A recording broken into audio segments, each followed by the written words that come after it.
Hola, ¿cómo les va? ¿Cómo andan? ¿Se escucha al fondo? ¿Escuchan? Pues, bueno, buenas tardes, ¿cómo andan? Gracias por seguir acá, por aguantar. Bueno, empezamos ya el tramo final de los espacios curriculares. Vamos con los dos últimos seminarios. Es decir, están a 4 jueves de llegar al final de lo curricular. Y con el último, los dos últimos núcleos formativos, por decirlo de alguna manera.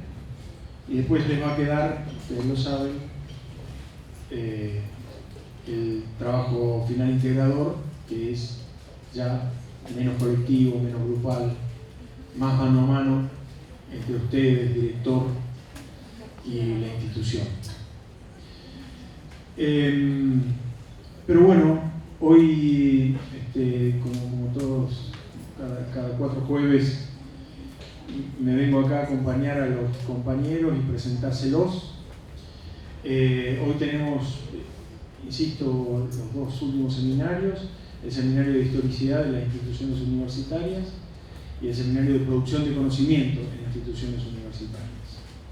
El seminario de historicidad, el que arrancamos ya, está conducido por el profesor Roberto Marengo, que ustedes lo ven así serio, pero es serio. Pero está también bastante preocupado porque dentro de poco rinde su tesis de doctorado. Entonces está en este rol de profe estudiante, digamos, así que está en tensión. No, Roberto es un compañero de muchos años, cada vez más, que nos conocimos en la gestión educativa de la provincia de Buenos Aires, y que viene de las ciencias de la educación, viene de una experiencia muy intensa en la Universidad de Buenos Aires, también es docente en la Universidad Nacional de La Plata, y ha sido en muchísimos aspectos un compañero que a mí en particular, en las aguas de la educación, me ha salvado de varios naufragios, así que la verdad es que estaría muy bien que aprovechen el diálogo con él y el equipo. El equipo que está conformado también por Roberto, que cuando tengan confianza digan Tito, porque Roberto no responde como Roberto. Roberto Tito Marengo, está también su equipo de izquierda a derecha: Valdemar Bordaborri, lo dije bien, perfecto. Valdemar Bordaborri, Laura Lali Casareto, y Sofía Bugallo, muchísimas gracias, que es un equipo que se ha conformado para la ocasión. Se conocieron en este trabajo, y van a ustedes tener el resultado de su primera experiencia, lo cual puede funcionar bastante bien. Puede ser un desastre también, pero no va a ser el caso ni la ocasión, ¿no? Hace un año que viene entrenando. Bueno, la idea de este seminario es terminar de ordenar bajo el eje de lo histórico el sentido de las instituciones universitarias, sobre todo la historicidad de la Universidad Nacional de La Plata, pero también en el concierto de lo que se llaman las instituciones universitarias. Todo lo que hemos venido charlando y trabajando en los otros seminarios, acá se especifica en el eje de lo histórico, pero esto de historicidad es aquello que tiene o toma carácter histórico. No es que vamos a dar un curso de historia cronológica, sino pensar lo histórico, pensar los hitos, pensar los procesos, también en torno a la importancia que tiene en cada una de las instituciones. Y como siempre les decimos, le decimos también al equipo, nosotros estamos instando a que cada uno de los compañeros estudiantes miren y piensen toda la formación, todo el programa, todos los aportes desde sus trabajos finales integradores.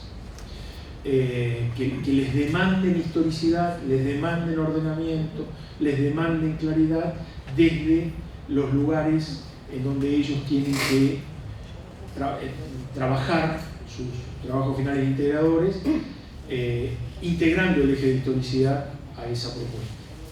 Entonces desde ahí esperemos que se produzcan los diálogos. Si no, tendremos un buen seminario, sabrán un montón, pero luego habrá que hacer el esfuerzo de vinculación entre mi problema, mi problemática y esta propuesta general de historicidad. Luego, 7:30, vuelvo para presentar el seminario del grupo de Inés Iglesias y su equipo. Y dejo para luego alguna cuestión administrativa o alguna duda administrativa que tengan y que sea necesario resolver o informar. ¿Sí? Muchas gracias. Gracias, chicos.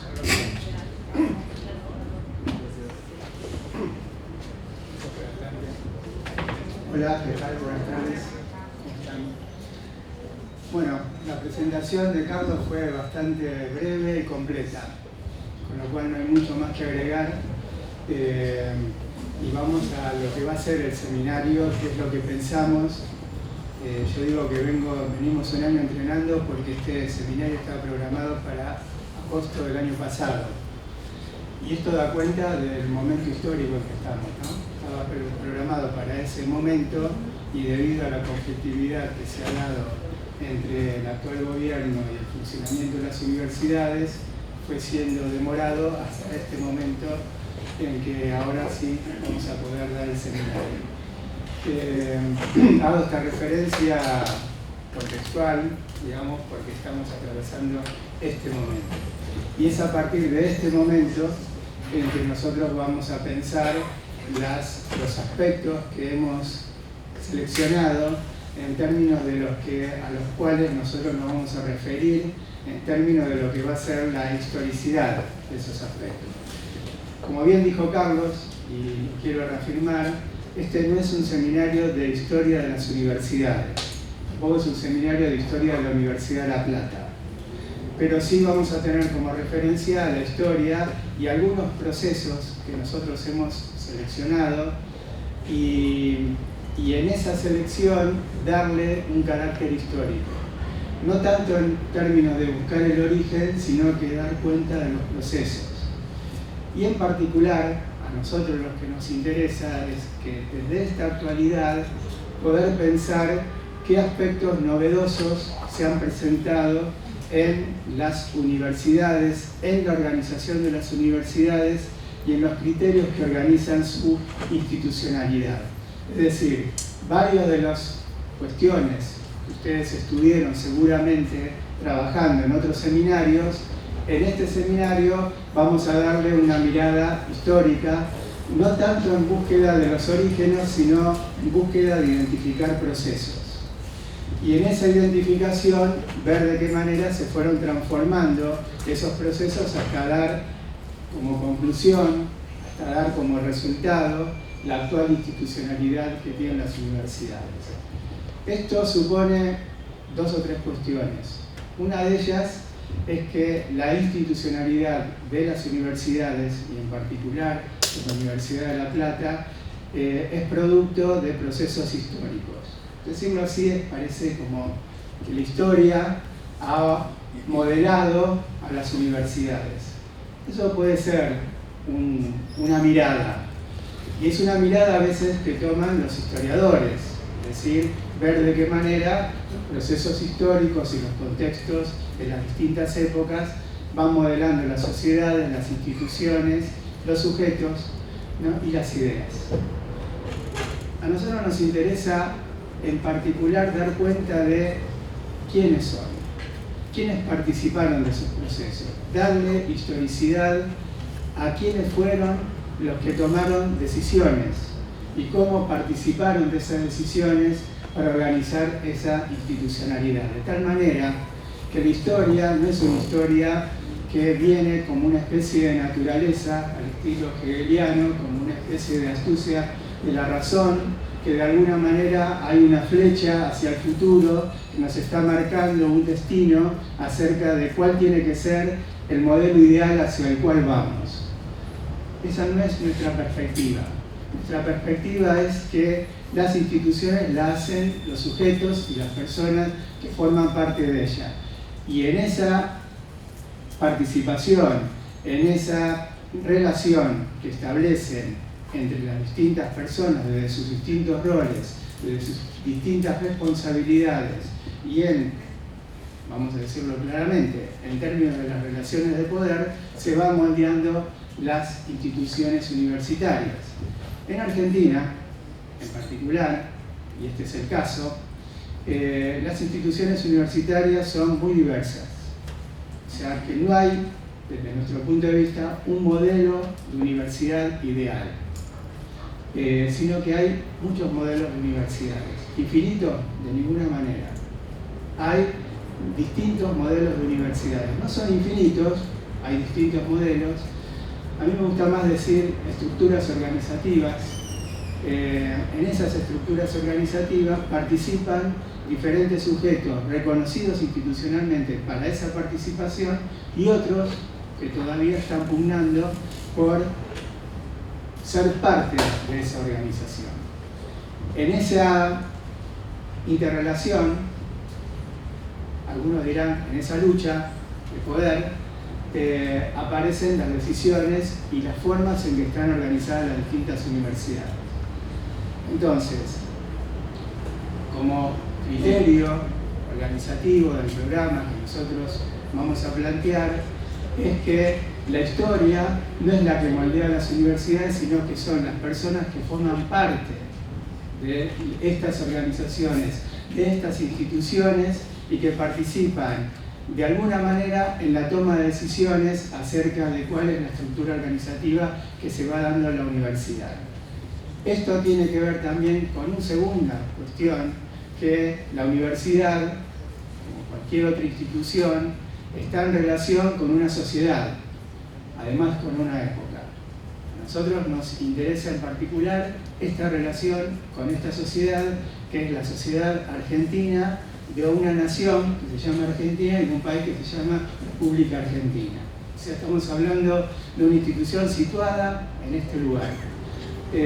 Con lo cual no estamos hablando ni de modelos ideales, ni de modelos que pertenecen a un espacio universal de universidades a las cuales todas las universidades aspiran a parecerse a ese modelo, sino que pertenecen a este lugar, en particular la Argentina y la Universidad de La Plata, a esta ciudad que se llama La Plata. Entonces tiene esta particularidad, está situada en este lugar y tiene una historia con respecto a este lugar. Esto es un tema interesante, ver de qué manera este lugar, La Plata, está de alguna manera moldeado y la universidad está moldeada al símil de lo que es La Plata y al símil de lo que produjo en La Plata.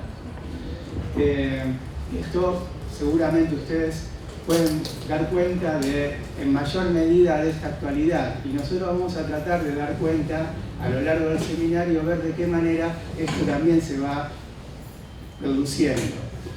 De tal manera que no es la historia, no son los modelos universales abstractos, sino que son las instituciones situadas por las personas en los lugares donde funcionan, en relación con las sociedades en las que están vinculadas, y estas sociedades tienen un perfil, tienen una identidad particular y una identidad claramente identificadas en la cual participan para formar esa identidad. Y en tercer lugar, la universidad produce bienes tangibles y produce bienes simbólicos. A nosotros nos interesa este segundo aspecto, la de los bienes simbólicos.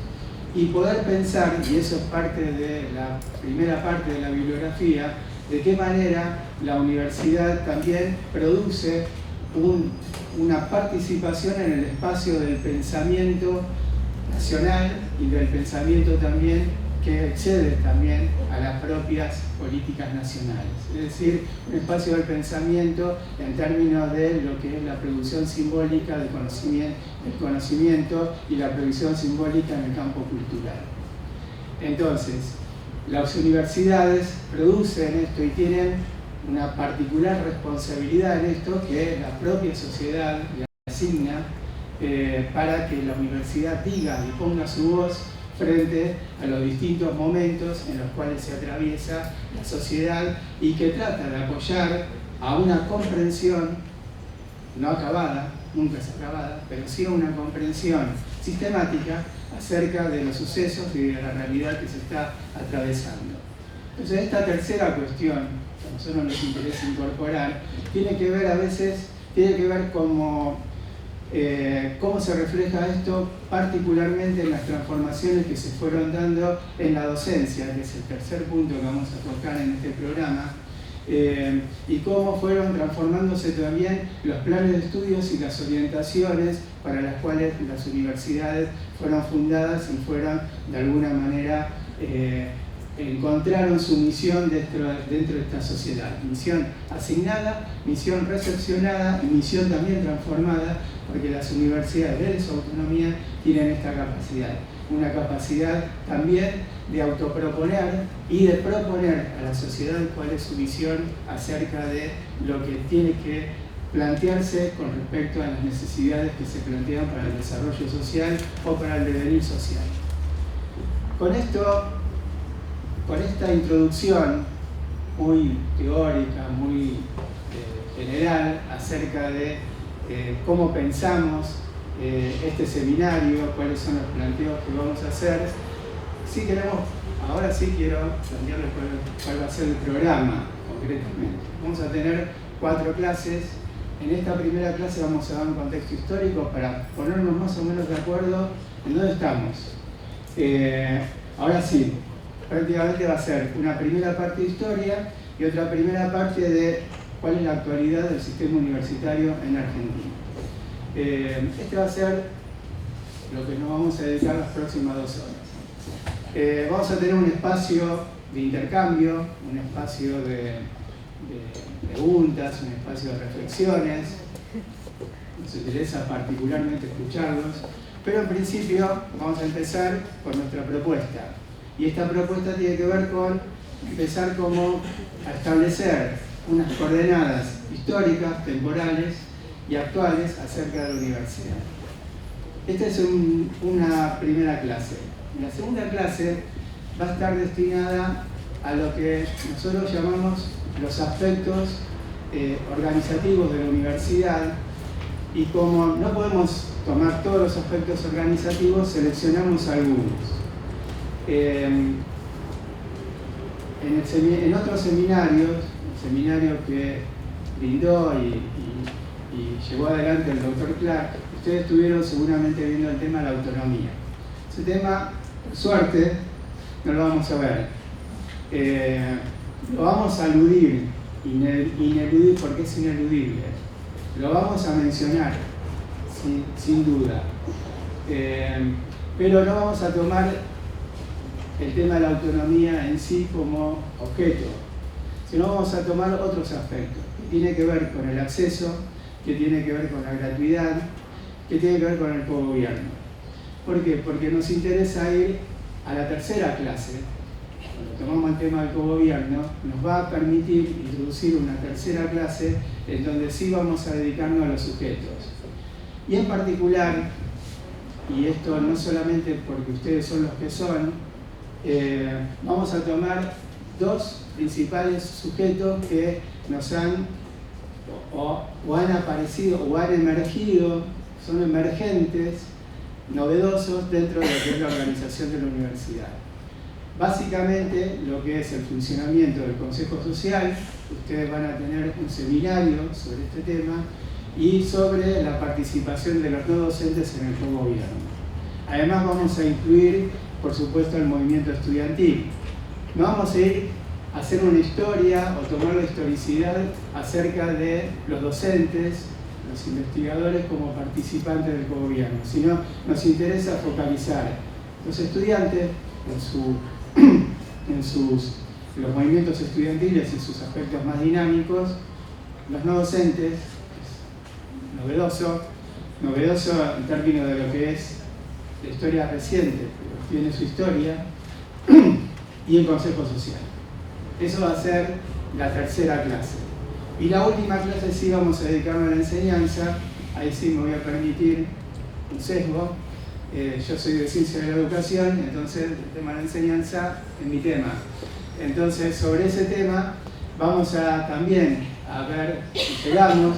Es un tema que también ha sufrido sus transformaciones históricas y vale la pena pensar en términos de, ahora sí digo en términos de sujetos, la docencia en la universidad.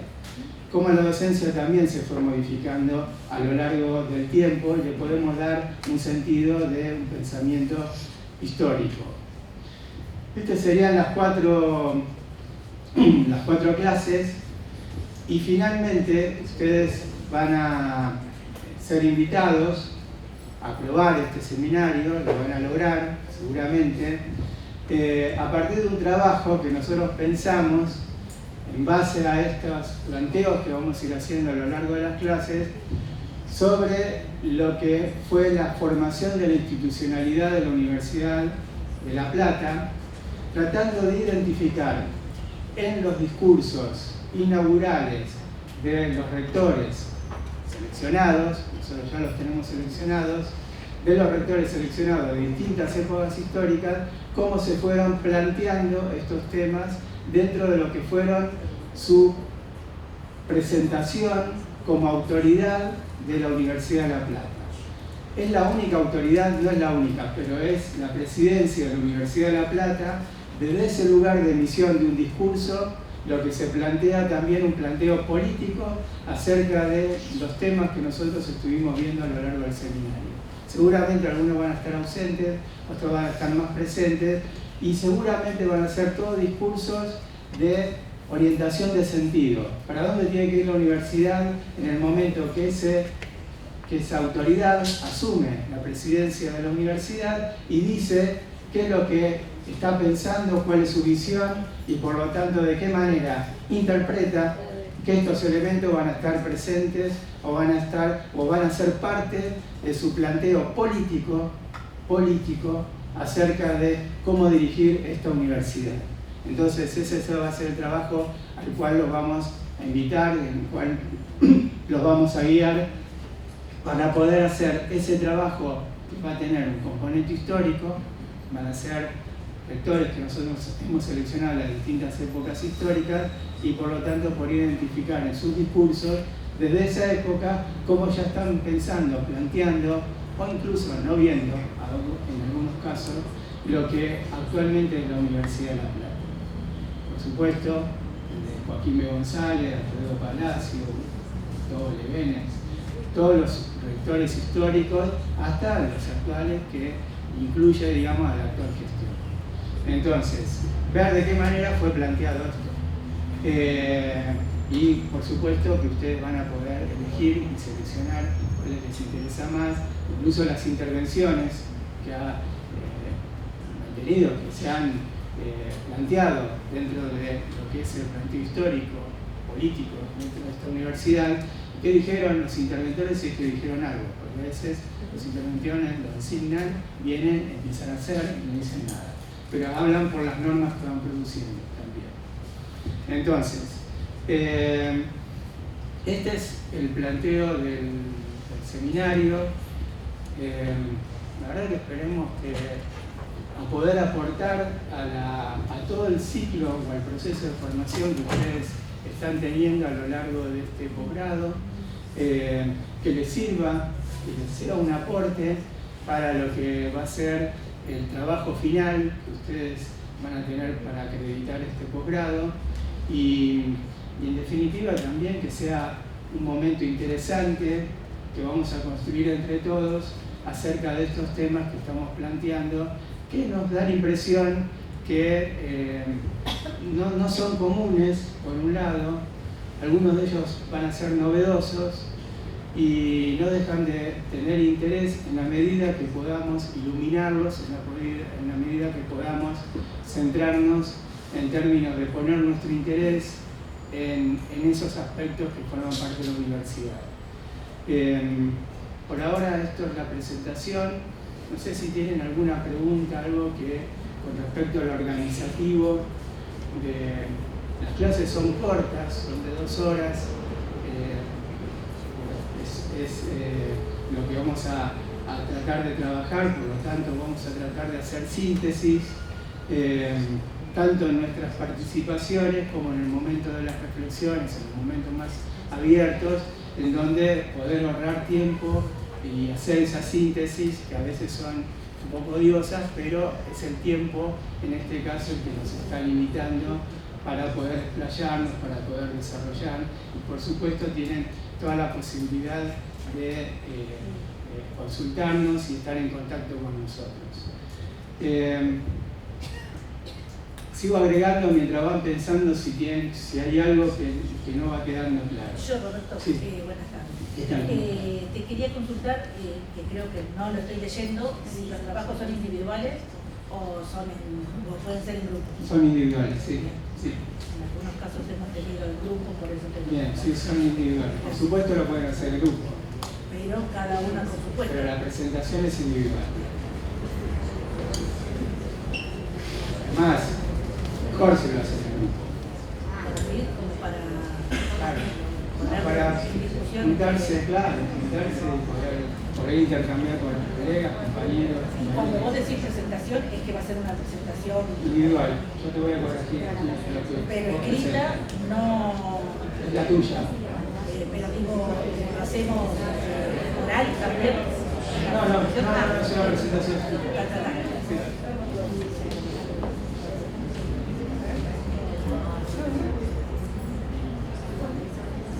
Bueno, entonces les decía, acá va a ser lo que está...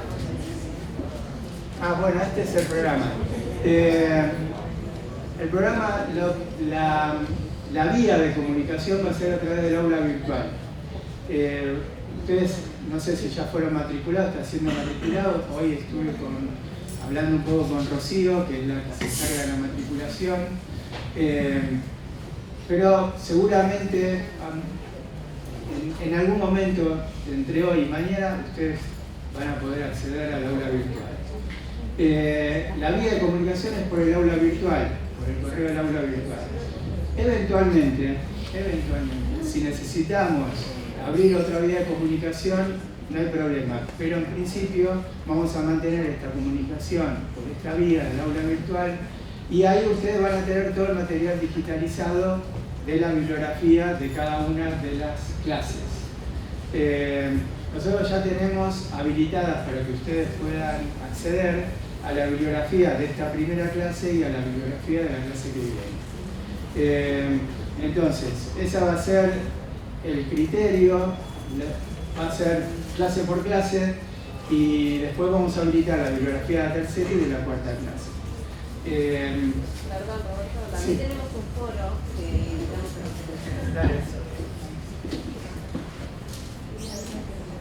Hola, ¿cómo están? Voy a proyectar la voz, ¿me escuchan? Sí. Además, en el foro lo que proponemos es, en el aula virtual propusimos un foro de presentación con la intención de que ustedes nos comenten quiénes son, cuál es su recorrido, cómo es que llegan a esta propuesta para conocer la heterogeneidad del grupo, que sabemos que tiene esa heterogeneidad, y también que nos comenten alguna cuestión sobre las expectativas del seminario y demás. Así que cuando puedan entrar al aula les pedimos por favor que se presenten. Gracias. Bueno, entonces la vía de comunicación va a ser por este aula virtual, la presentación a partir del foro que acaba de explicarnos Sofía, y si tienen, ahora sí, si tienen alguna pregunta más, además de la que formuló la compañera, colega, sobre la organización.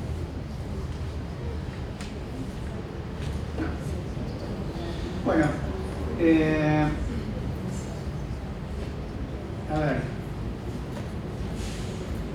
Bueno, el programa ya está subido, es esto lo que están viendo a mi espalda. Yo ahora voy a ir directamente a lo que es los contenidos de esta primera clase. Bueno, a ver, para la organización de esta primera clase, que son como lo que llamamos las coordenadas históricas de la actualidad de las instituciones universitarias,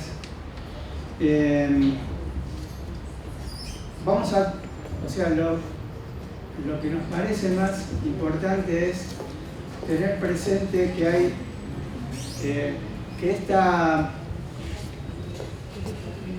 historia de las universidades la hemos organizado por distintos momentos. Este primer momento que está proyectado no es el momento en el cual nos vamos a centrar ni vamos a empezar por ahí, digamos. Simplemente decimos, bueno, hay un primer momento. Ese primer momento, ya lo sabemos, la fundación de la Universidad de Córdoba y luego la fundación de la Universidad de Buenos Aires. Una es una universidad de la época colonial, la otra es una universidad post-Revolución de Mayo, en un momento bastante particular de la historia argentina. En su momento, la presidencia de Rivadavia terminó de fundar la Universidad de Buenos Aires a iniciativa también de la vinculación entre lo que era esa formación gubernamental y la Iglesia Católica. La Iglesia Católica tuvo una primera, vamos a decir, principalidad dentro de lo que es la organización del sistema de las instituciones universitarias, incluso de la propia Universidad de Buenos Aires. No vamos a abundar demasiado en el tema de los jesuitas, los franciscanos y cómo esto se fue dando dentro de la Universidad de Córdoba y después en la Universidad de Buenos Aires, pero sí poder marcar algunas cuestiones que son propias, digamos, de estas dos primeras instituciones que empezaron a funcionar como las instituciones de referencia.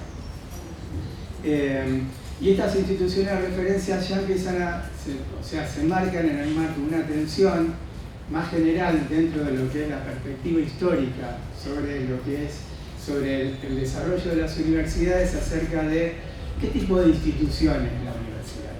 Que cuando digo qué tipo de instituciones, es una institución gubernamental, es una institución del Estado, qué tipo de institución y qué lugar institucional ocupa dentro de las sociedades modernas y contemporáneas.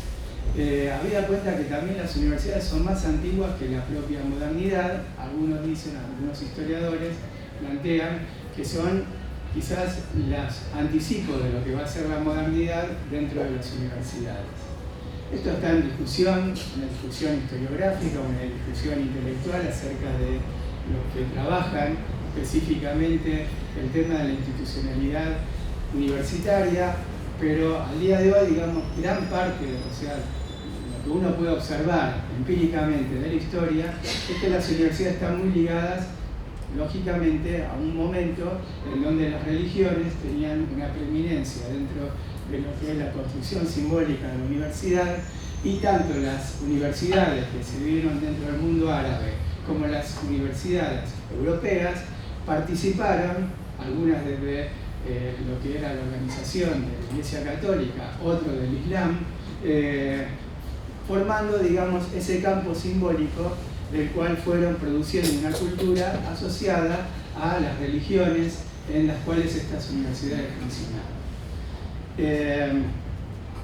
Esta es la evidencia empírica. A partir de esa producción simbólica se produce algo que naturalmente es propio, digamos, de estas universidades y que van produciendo quienes forman parte de las universidades. Se van formando los intelectuales que van aportando al enriquecimiento y al pensamiento de las distintas producciones que se van realizando en el campo de la teología dentro de estas propias universidades. Con lo cual se van formando los intelectuales, algunos más racionalistas, otros más centrados en la fe, pero esta cuestión de la razón va ocupando un lugar cada vez más central dentro de lo que es la organización de lo que produce la universidad. Eso un tema, digamos, que va a recorrer al tema de las universidades y que luego va a dar lugar, más modernamente, al tema de la incorporación de las ciencias dentro de las universidades y de la enseñanza y del desarrollo científico en las universidades y de la formación de científicos. Entonces, tanto en la Universidad de Córdoba, de la época colonial, como en la Universidad de Buenos Aires, también están atravesadas por ese registro alrededor de su pertenencia o su vinculación, en este caso, con el catolicismo, en el caso de nuestro país. Esto es como una primera cuestión acerca de, ¿pero qué tipo de institución es la universidad? No son gobierno, no son una orden religiosa, no son... ¿Qué parte ocupan?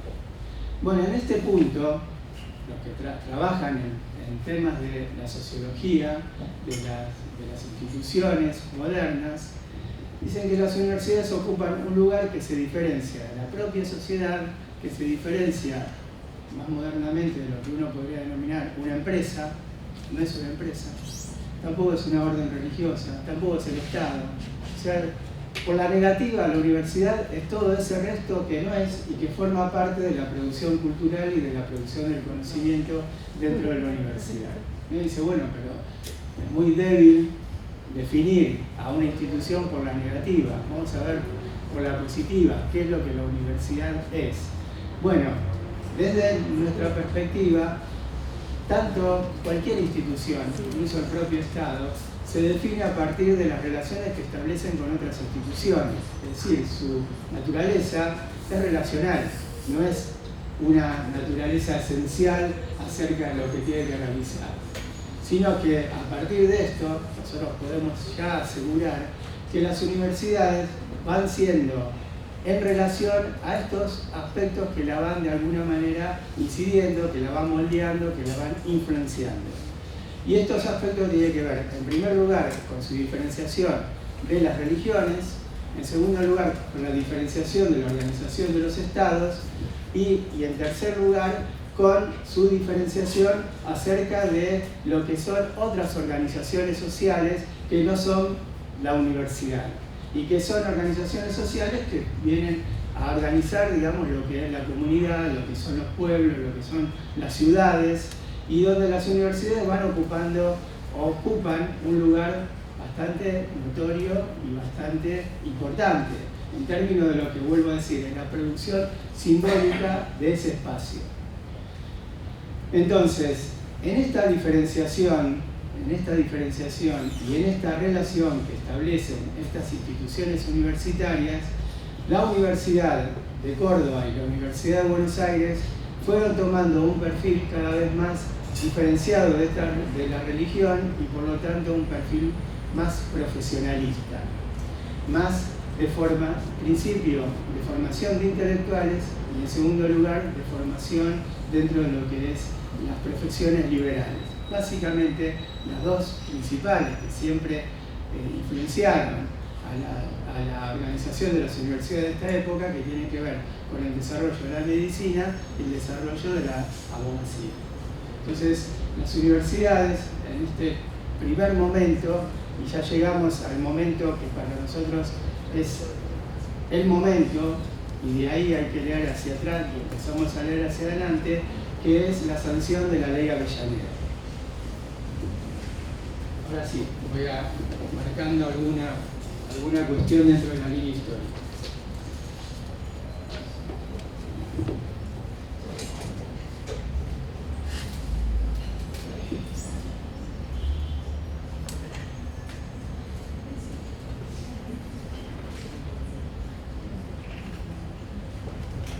Toda esta línea de tiempo la vamos a compartir en el aula virtual.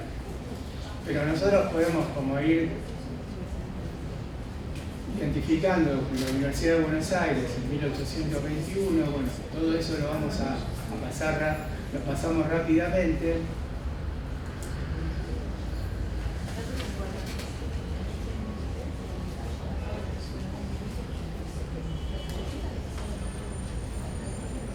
Y llegamos a este primer momento, que es 1885, la sanción de la ley Avellaneda.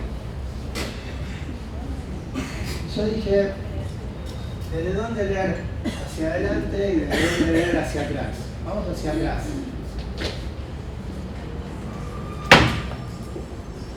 Un momento muy particular en términos de lo que es la propia historia de la educación, la historia de la organización de la educación en Argentina. Entonces, a mí se me ocurre, mirando hacia atrás, me paro en el despacho de Nicolás Avellaneda, miro hacia atrás y veo qué es lo que tengo. Tengo dos universidades, la Universidad de Buenos Aires y la Universidad de Córdoba. Pero además, ya en 1884, un año antes, se planteó otro hito dentro de lo que es la educación argentina, que es la sanción de la Ley 1420. La sanción de la Ley 1420 es una ley que apunta básicamente a alfabetizar a la población que está viviendo en el territorio argentino. Básicamente es eso. Pero es una ley de educación primaria. Y uno dice, bueno, pero la educación primaria está en manos de las provincias, lo dice la Constitución Nacional, esa Constitución de 1853, como una ley de educación nacional sobre algo que tienen que hacer las provincias. Bueno, la nación toma ese rol de organizador y además, porque la mitad del país, la mitad del territorio nacional, estaba centrada en la organización de territorios nacionales, con lo cual la nación argentina era la mitad del territorio, la otra mitad eran las provincias. Entonces, esa mitad es la que tiene aplicación directa a la ley 1420 y también la ley 1420 señala a las provincias cómo tienen que ser las leyes de educación dentro de sus propias provincias. No me voy a meter demasiado en temas, pero ustedes ya se imaginarán que con anterioridad, esto es ya hacia Sarmiento, su presidencia, ya había sancionado una ley de financiamiento para la subvención a las provincias de que tenían que armar sus propias escuelas, y en segundo lugar había organizado la formación de los maestros. Con lo cual ya teníamos maestros, teníamos dinero nacional subvencionado a las provincias para que hagan sus escuelas, y ahora, en 1884, valga decir a esta altura que este año se cumplen 150 años de la sanción de la Ley de Educación de la Provincia de Buenos Aires, que fue anterior a la Ley 1420 y que fue el antecedente de la Ley 1420. Y es la que es, dato de color, es la Ley Sarmiento y Sosa.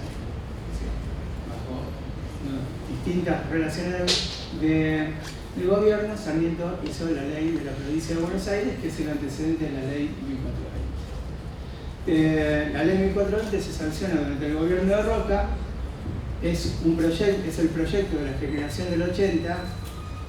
Ya Sarmiento no estaba participando, participaba menos de lo que era el contexto político hasta que muere en 1888.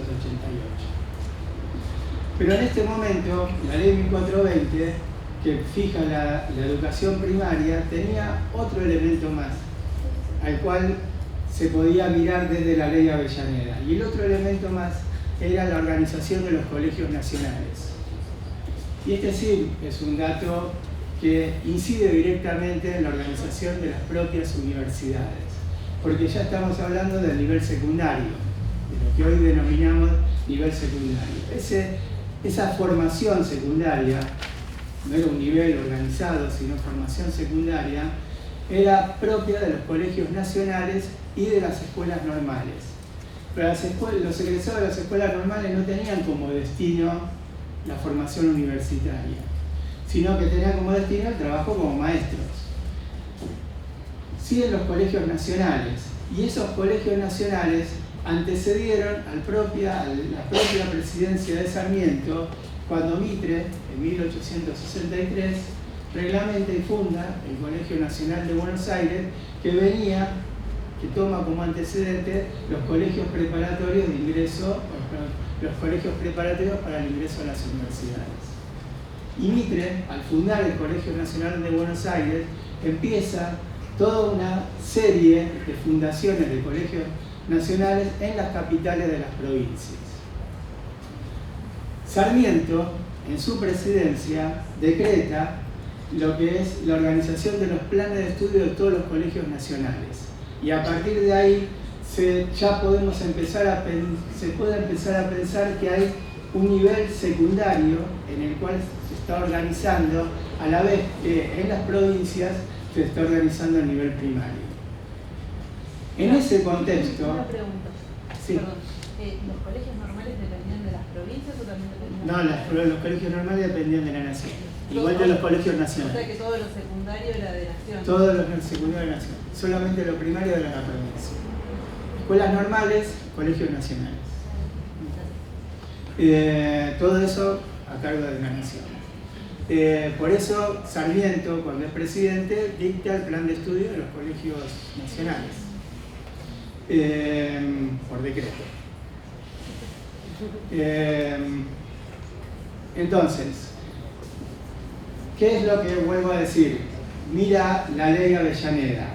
La ley Avellaneda mira al funcionamiento de estos colegios nacionales, de las dos universidades y de lo que va a ser la organización del sistema de nivel primario en la nación. Con lo cual ahí tenemos los elementos básicos sobre los cuales se va a organizar la educación argentina. Que eso va a demorar, va a llevar un proceso largo, a lo largo de los años, se va a ir transformando, por supuesto, pero nosotros queremos centrarnos en este tema universitario y ahí es donde Avellaneda mira qué es lo que Avellaneda uno se pone en esa cabeza, ¿no? En ese momento uno puede mirar acerca de lo que es la educación en el territorio nacional. Entonces ahí tenemos como un hito lo que es la sanción de la ley Avellaneda, que básicamente es una ley que establece que las universidades, y casi les diría como la primera mención a esa autonomía que tienen las universidades, que las universidades tienen que organizarse a partir de la formulación de sus propios estatutos. Una ley corta, una ley de 4 o 5 artículos, pero que autoriza, dentro de lo que es la organización del Estado Nacional, al funcionamiento de estas dos universidades. ¿Qué era lo que había pasado? ¿Qué es lo que se había transformado en las universidades? Cada vez más las universidades se iban autonomizando de ese poder eclesiástico muy fuerte en Córdoba, en menor medida en Buenos Aires, pero presente también, y en esa autonomización va ganando espacios para la autonomía. Esto creo que ya lo vieron en el seminario con Clark, yo lo reafirmo en ese sentido, y a partir de ahí podemos empezar a pensar en términos de una institución propia, una institución con características propias en términos de la participación dentro de lo que es la organización del Estado Nacional. 1885, con la ley Avellaneda, ya las universidades de Buenos Aires y de Córdoba pasan a formar parte de la organización del Estado Nacional dentro de este marco jurídico que se va dando en la nación en ese momento.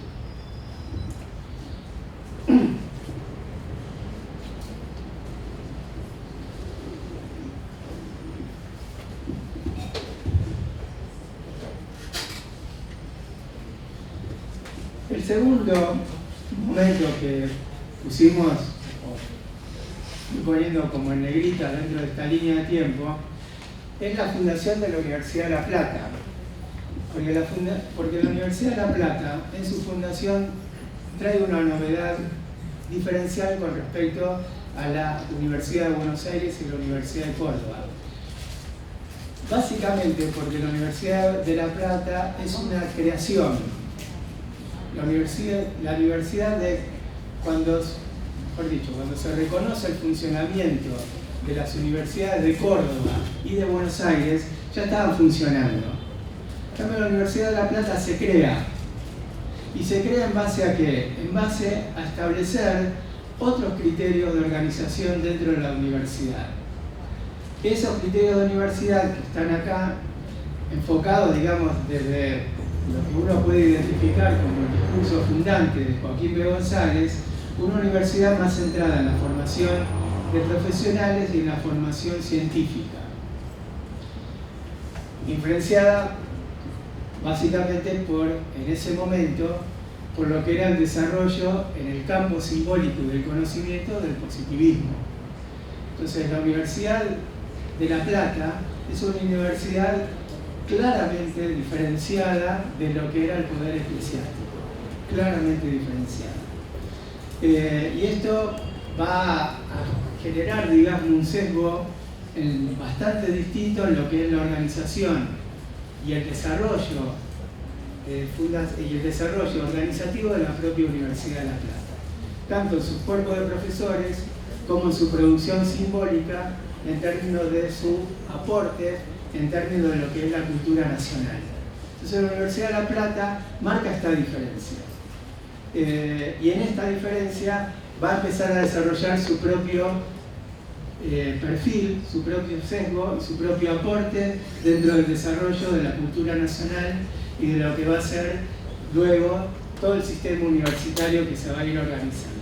Pero lo quiero marcar como hito no solamente porque estamos en La Plata, somos de la Universidad de La Plata, sino porque La Plata tiene este lugar simbólico importante en diferenciarse y en dar cuenta de una modernización diferente a las que habían producido hasta ese momento la Universidad de Córdoba y la Universidad de Buenos Aires, que ya venían de procesos más ligados a esa diferenciación del poder eclesiástico. Ya eso, la Universidad de La Plata, si bien tuvo sus vinculaciones, sus relaciones, sus influencias, pero la Universidad de La Plata no es creada en ese mismo sentido que fueron tanto en la Universidad de Buenos Aires como en la Universidad de Córdoba.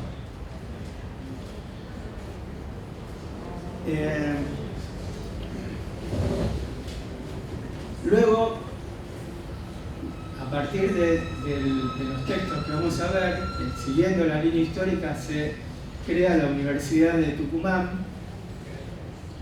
más ligado al desarrollo regional del noroeste argentino, y ya llegamos, digamos, para mencionar al hito, casi le diría, identitario del sistema universitario argentino.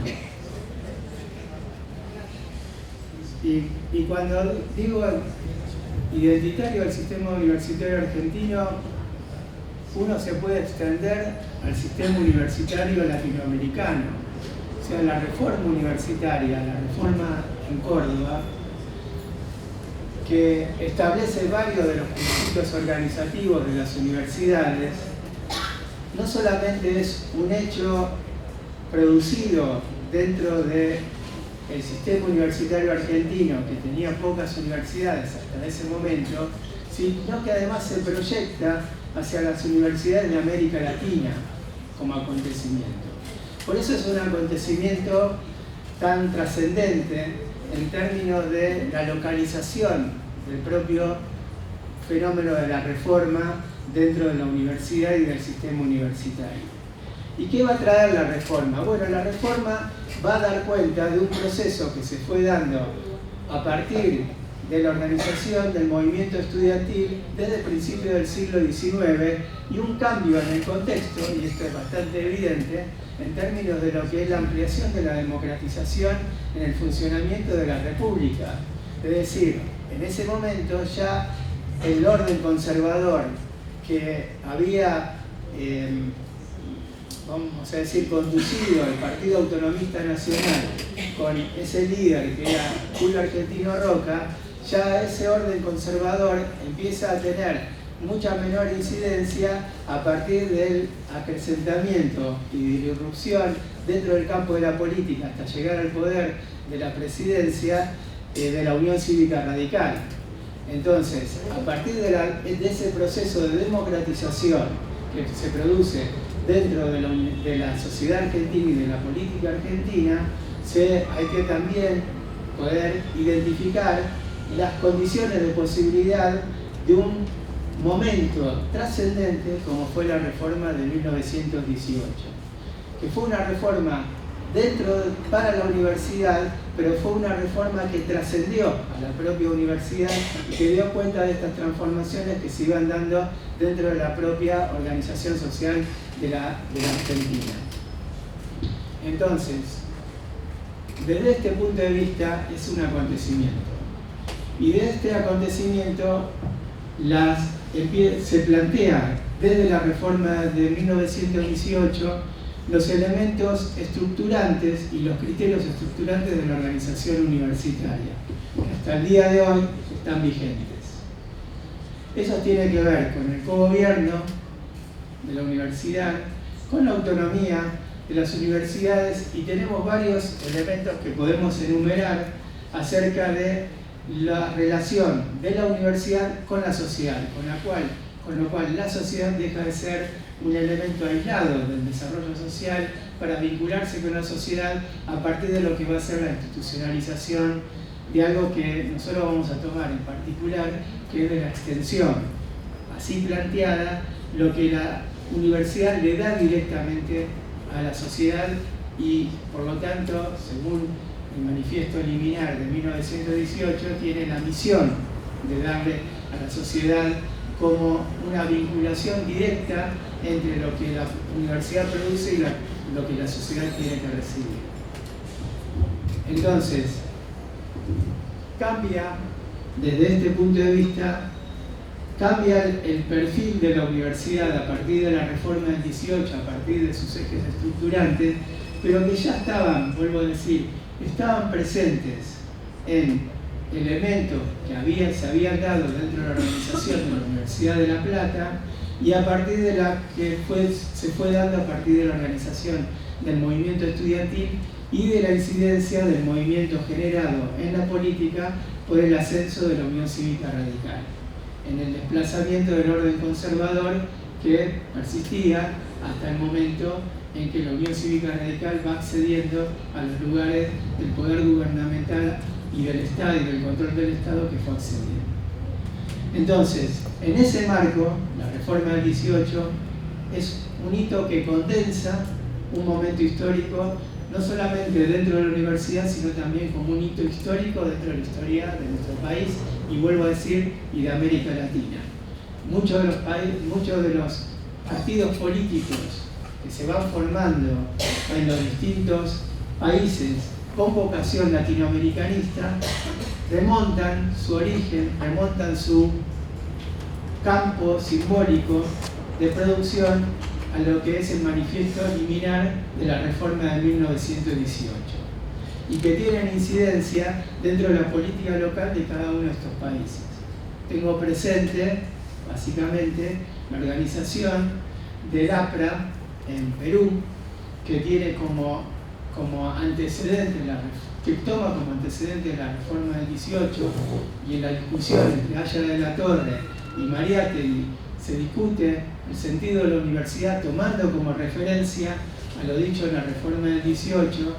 Tengo presente algunos de los elementos que están presentes en la Universidad Autónoma de México con el rectorado de José Vasconcelos, que toma como referencia también a la reforma del 18, y en esos dos países, digamos, de América Latina con vocación latinoamericanista, tanto el pensamiento de Vasconcelos como el pensamiento de Mariátegui y de Aya de la Torre, tienen esa vocación latinoamericanista que recoge de lo que es el manifiesto liminar de 1918 en la Universidad de Córdoba. Con lo cual, ¿en qué me quiero detener en esto? En esta cuestión de la producción simbólica de la universidad. O sea, no es menor que a partir de esa producción y de ese hecho que se produce a partir de la reforma del 18 y de poner esa voz en el campo simbólico, se formen estructuras políticas que luego van a tener incidencia dentro de la política nacional y dentro de la política, en los dos casos que mencioné, de México y de Perú. De México vinculada a lo que va a ser la organización de ese México posterior a la Revolución Mexicana. Una revolución bastante poco estudiada, por lo menos conocida desde los argentinos. Y en segundo lugar, los procesos que se dan en la democratización de otro país, como es Perú, que toma como referencia la reforma del 18. Entonces vuelvo sobre ese tema. Ver de qué manera la propia universidad, cuando se constituye en un sujeto con voz dentro de la política nacional y dentro del campo de la organización nacional, de pronto tiene esta incidencia para marcar un sentido diferente dentro de lo que se estaba en ese momento generando dentro de la propia sociedad. Y al poner esa voz genera ese producto simbólico que luego va a tener consecuencias dentro de las políticas, dentro de estos países que se van organizando en sus propias organizaciones estatales. ¿Cuál es el sentido? El sentido que por lo menos estamos tratando de identificar, el sentido que estamos tratando de, ¿cómo les puedo decir? Señalar, es un sentido que tiene que ver con la democratización, producción y distribución. Y a partir de ahí, de esa reforma del 18, podemos entrever, quizás me acompañen en esta idea, un proceso de democratización como sentido dentro de lo que es la organización de la universidad.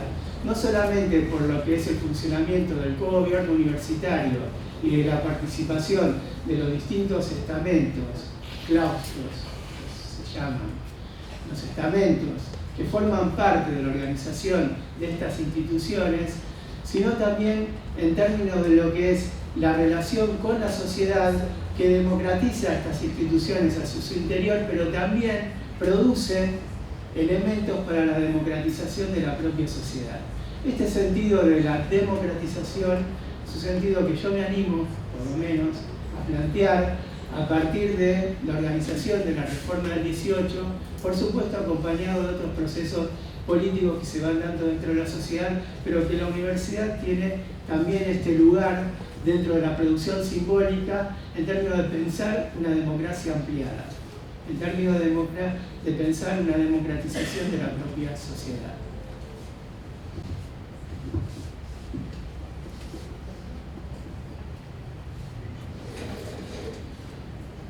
Sigo con el...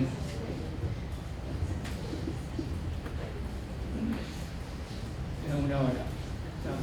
Estaba pensando en los tiempos.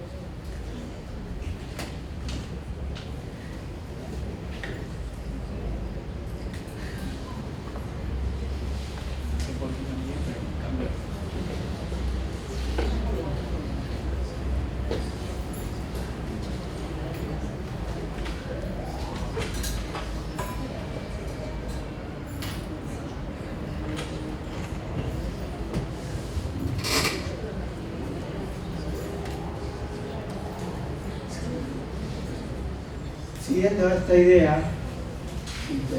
esta idea, vienen las intervenciones. O sea, yo podría hasta decir, arriesgando una interpretación, que las intervenciones son los frenos a estos procesos de democratización. Arriesgo, no soy experto, pero si me siguen en esta idea, uno puede explicar también las intervenciones en ese sentido. Y las intervenciones son marcadas a veces, tienen estos rasgos también de ponerles límites a los procesos de democratización. Sobre todo a partir del en el golpe de 1930. ¿Producen otros sentidos? Bueno, ahora vamos a ver que puede haber otros sentidos también involucrados a partir de las transformaciones que se van dando dentro de la política y dentro del desarrollo de la sociedad argentina. Y esto es empezar a hablar de lo que significó el peronismo para la universidad. Ya ahí estamos en una serie de intervenciones que se dan en la universidad a partir del golpe de 1943 y lo que es la ley 13.031 del año 47, que suprime la autonomía para hacer de la universidad un agente más del Estado. ¿Cómo uno podría explicar eso? Bueno, básicamente la universidad se plantea como un lugar de oposición al régimen peronista. Esto es una primera interpretación. Entonces decir, bueno, ahí están los opositores, por lo tanto hay que intervenirlo o subordinarla al gobierno. La primera interpretación. La segunda interpretación es que se organiza el Estado. Y al organizarse el Estado, se entiende que las universidades son parte de la organización de ese Estado y por lo tanto gobernadas por el gobierno del Estado. Es decir, si el Estado es el que la financia, el gobierno del Estado también es el que la dirige. Esa es parte. ¿Qué elementos inciden, digamos, dentro de las decisiones de la política en ese momento histórico? Que realmente en ese momento se produce una transformación importante dentro de la sociedad. A veces resulta como incómodo porque estamos hablando también de la historia presente, de lo que fue el peronismo y lo que significó el peronismo para las universidades.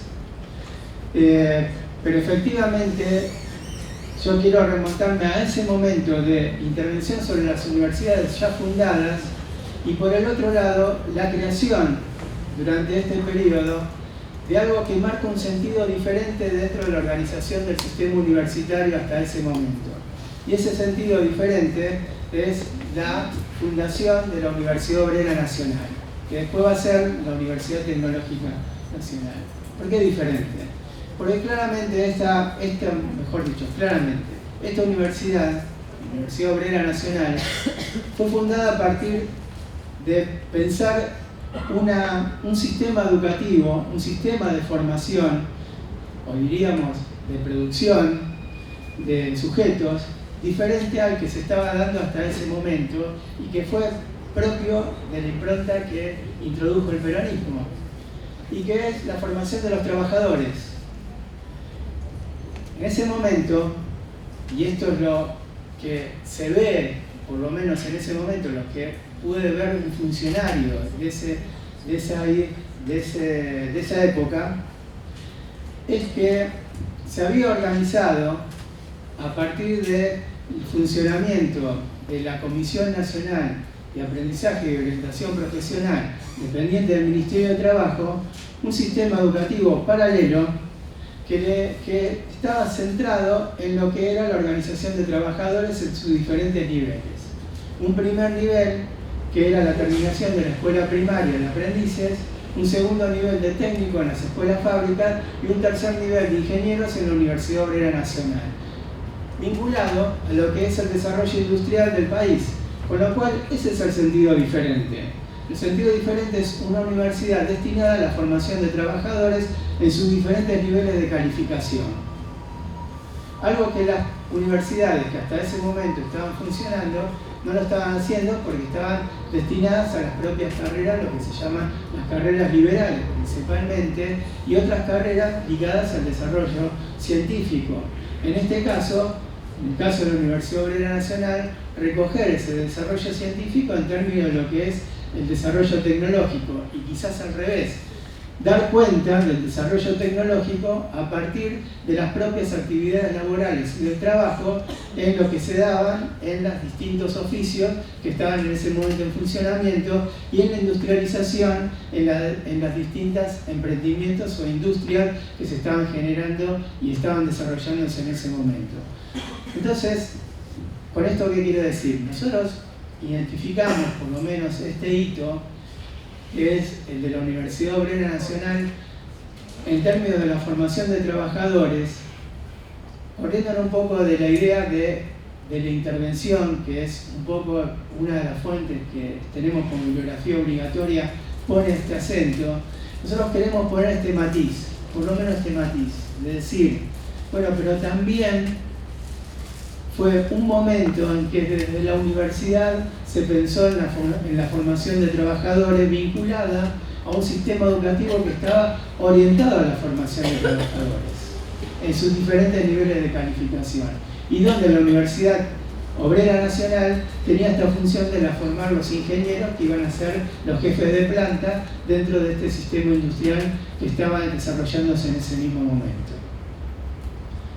Por eso, digamos, es otro sentido, y vuelvo sobre el tema de la democratización y también en la ampliación de la democratización, porque también en ese momento, en esa época, en ese momento histórico, se amplía el acceso al nivel secundario, se establece la gratuidad del sistema universitario.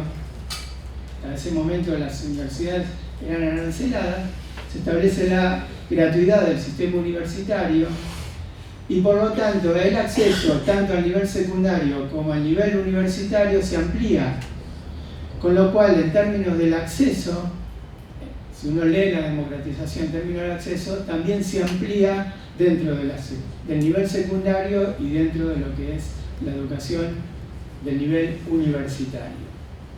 Y esos son, digamos, los otros elementos que yo incorporo en este punto para pensar el tema de la democratización, que en un primer momento tuvo el impulso de la reforma de 1918, y en este segundo momento, en términos de la incorporación masiva dentro de lo que es la población que terminaba en nivel primario, para decirlo rápidamente, el nivel primario se termina de organizar también durante esta época, porque las escuelas, que como las conocemos ahora, con los 7 grados de escuela primaria, no eran las más comunes, eran una parte del sistema educativo.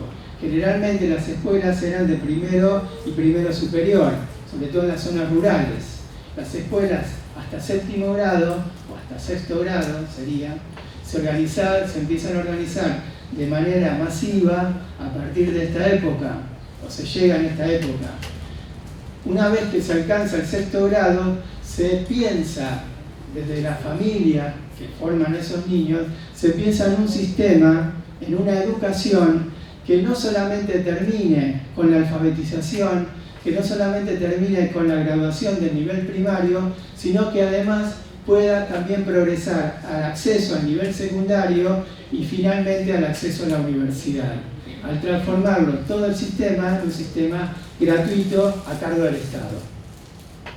Entonces, en términos de la democratización, este momento es el momento en donde se amplía el acceso y se masifica la educación secundaria, y se crea este sistema que terminaba en la Universidad Obrera Nacional con el acceso a la formación de los trabajadores en la máxima calificación, que era la de ingeniero de planta.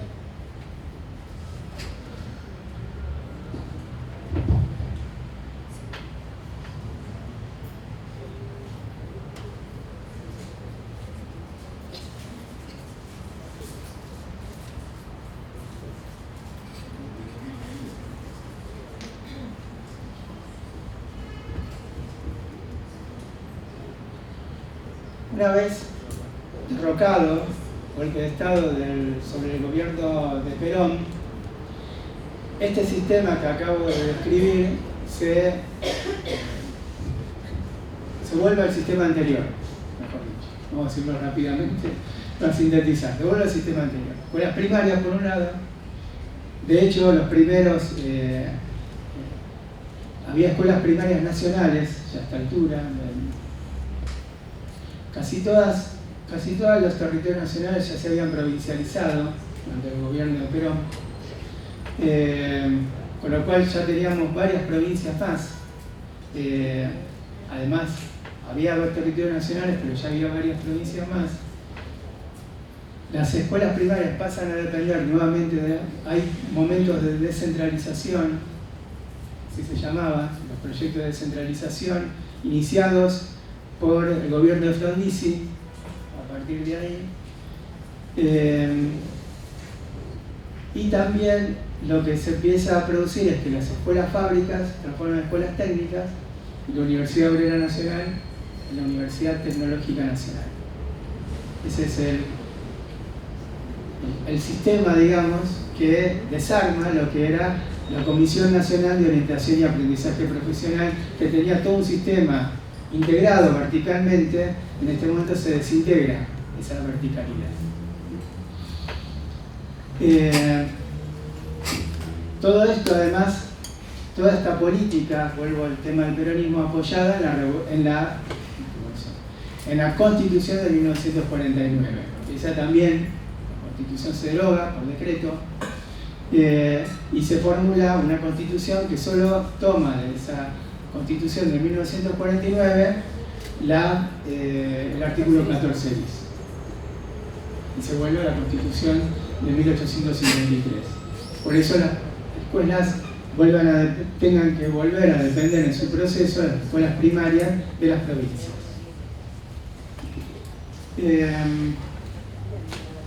Bien.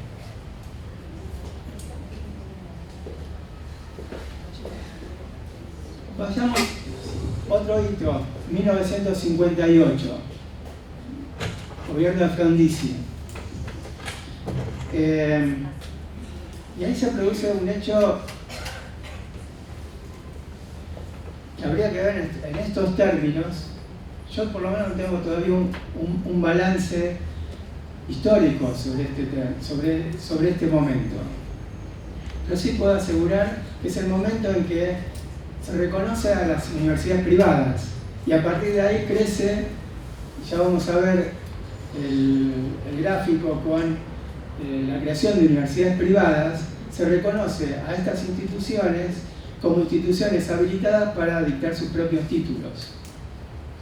Es una forma de decir, bueno, se crean universidades enteras, o sea, la universidad privada, que estaba privada de dar títulos, ahora es autorizada para dar títulos, y una vez que es autorizada a dar títulos por el Ministerio de Nación, prácticamente sus planes de estudios quedan convalidados a partir de este reconocimiento en términos de la validación de los títulos que dan, con lo cual equiparan los títulos de universidad privada con los de las universidades estatales nacionales. O sea, se comienza un proceso de privatización o de avance de lo que es el movimiento de privatización, en este caso de las universidades, con la creación de universidades privadas. Después vamos a ver, porque es bastante, ¿cómo les puedo decir?, ilustrativo, cómo se van creando las universidades privadas a partir de este momento.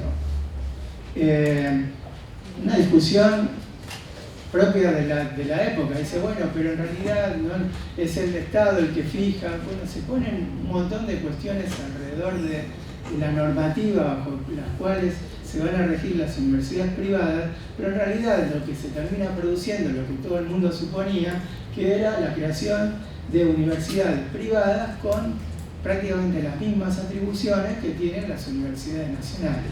No llegan a ser equiparables porque se autofinancian, pero sí algunas de ellas reciben financiamiento de otros poderes, vamos a decir, que también tienen capacidad de financiamiento. Principalmente la Iglesia Católica, vuelve la Iglesia Católica a tener esa preeminencia dentro de la formación universitaria, y en términos de lo que yo estaba planteando, también en la producción simbólica y cultural de la sociedad. Con lo cual, uno puede ver de qué manera tiene incidencia a esta altura dentro de lo que es la formación de los sujetos que forman las distintas estructuras de poder, los que provienen por parte de universidades privadas.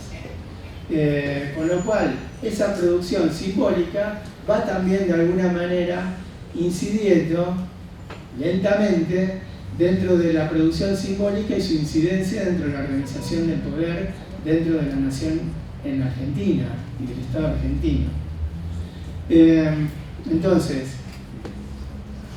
es un hito, digamos, por eso lo ponemos como hito, esta autorización que se realiza durante el gobierno de Frondizi mediante la ley Domingorena para que las propias universidades privadas puedan emitir sus títulos, es decir, dictar sus propios planes de estudios en la formación. por supuesto, esa autorización la tiene que dar el Estado Nacional, y el Estado Nacional se reserva, como también se lo reserva para las universidades nacionales, la convalidación de esos títulos. Pero de alguna manera ya quedan autorizadas para dictar sus propios planes de estudio.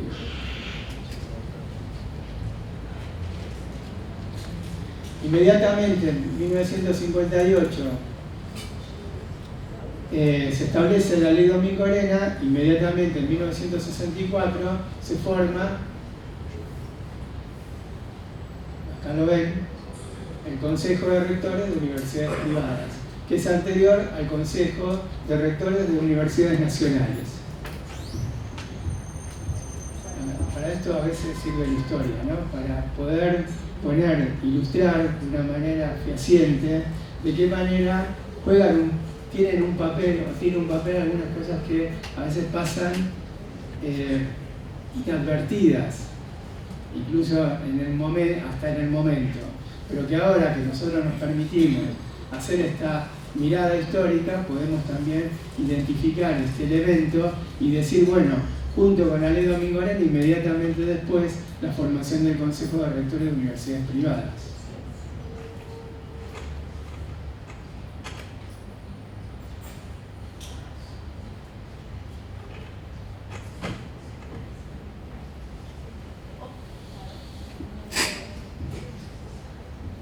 El otro hito ya es 1971 y lo marcamos como hito porque empieza,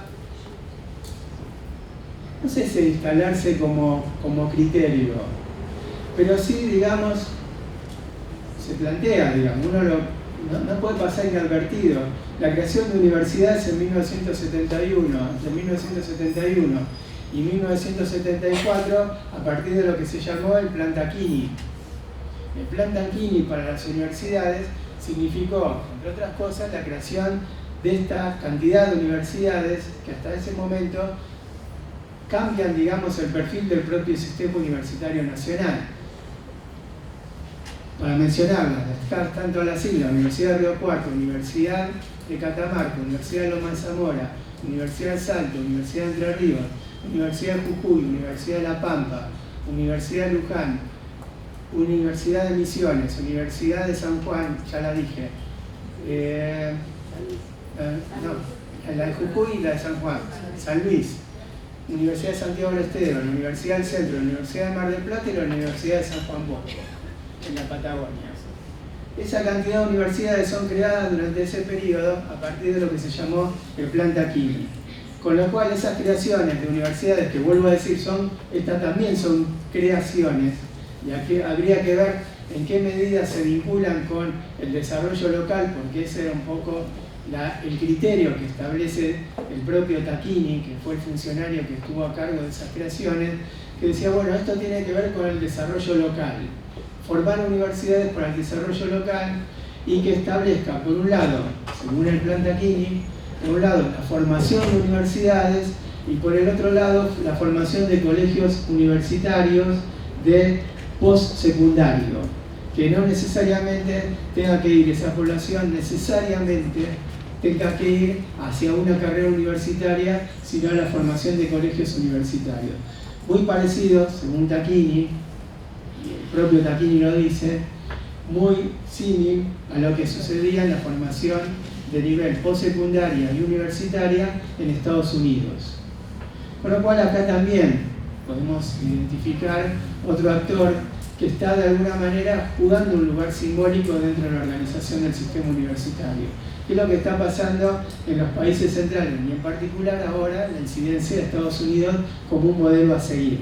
Tacchini es uno de los que expone directamente, con sus palabras, decir, bueno, también formemos estos colegios universitarios como tienen en Estados Unidos de formación postsecundaria, de tal manera que no toda la población tenga que seguir en la universidad, sino que pueda tener títulos de postsecundario, técnicos superiores, pongámosle el título que sea, pero que no sean necesariamente hacia la universidad. Crea estas universidades y crea este plan de colegios universitarios durante el periodo de la dictadura de Onganía, finales de la dictadura de Onganía. ¿qué estaba pasando a la vez? Bueno, ya sabemos, o sea, lo que estaba planteado dentro de este momento es que ya las universidades habían sido intervenidas durante el gobierno de Onganía, a partir de lo que se llamó la Noche de los Bastones Largos, poniendo fin a un periodo que se le llama la Edad de Oro de las universidades.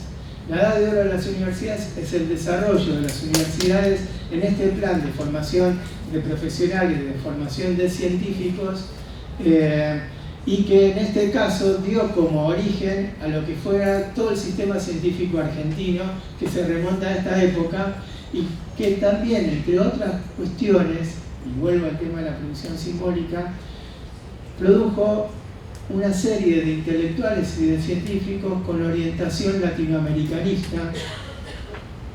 Vuelvo a saber sobre este tema, retomando algunos principios de la reforma del 18 y produciendo simbólicamente un momento importante dentro del desarrollo científico argentino en términos de lo que es la organización del sistema científico y tecnológico nacional. Nuevamente, otro momento de producción desde las propias universidades, y que fue intervenido a partir de lo que se llamó la Noche de los Bastones Largos, que es la intervención de las universidades por parte del gobierno de Onganía.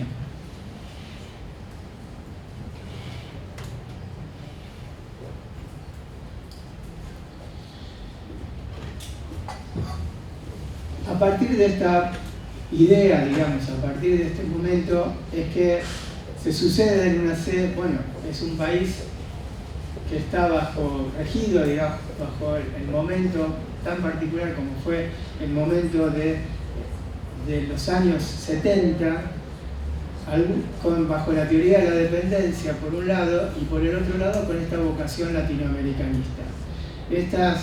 En este momento se dan una nueva ley universitaria, la famosa ley Tayana, que luego es retomada en muchos de sus principios más adelante, y que establece nuevamente una forma de organización de la universidad, también en alguna medida basada en los principios de la reforma del 18, pero sobre todo contestándole a esta intervención que había hecho el gobierno de Onganía en términos de intervención de las universidades. En un momento de alto nivel de conflictividad social y de crisis en la Argentina, y que se da a partir del momento de 1973, la ley Tayana, que no llega a ser aplicada porque inmediatamente en 1974 las universidades nuevamente son intervenidas, y ya es el principio de lo que da comienzo al proceso de la dictadura militar, que es la intervención directa y violenta sobre las universidades. Perdón, Roberto, una consulta. ¿Y el Cordobás cómo se interpreta? ¿Más como un movimiento político nacional? Porque yo tenía entendido que intervenían movimientos obreros, pero también estudiantiles. Sí, y esa, sí, dale. Entonces lo interpreté, pero como veo que acá no está, pienso que puede ser un hito más político nacional que propio de las universidades, como vos estás marcando. Claro, pero por eso, como no es propio de las universidades, no lo incluí, pero claro, sí, por supuesto, la Universidad de Córdoba tuvo una particular intervención, y fueron estudiantes y formaciones obreras, las organizaciones obreras, las que produjeron ese hecho y ese acontecimiento que terminó prácticamente con el régimen de Onganía.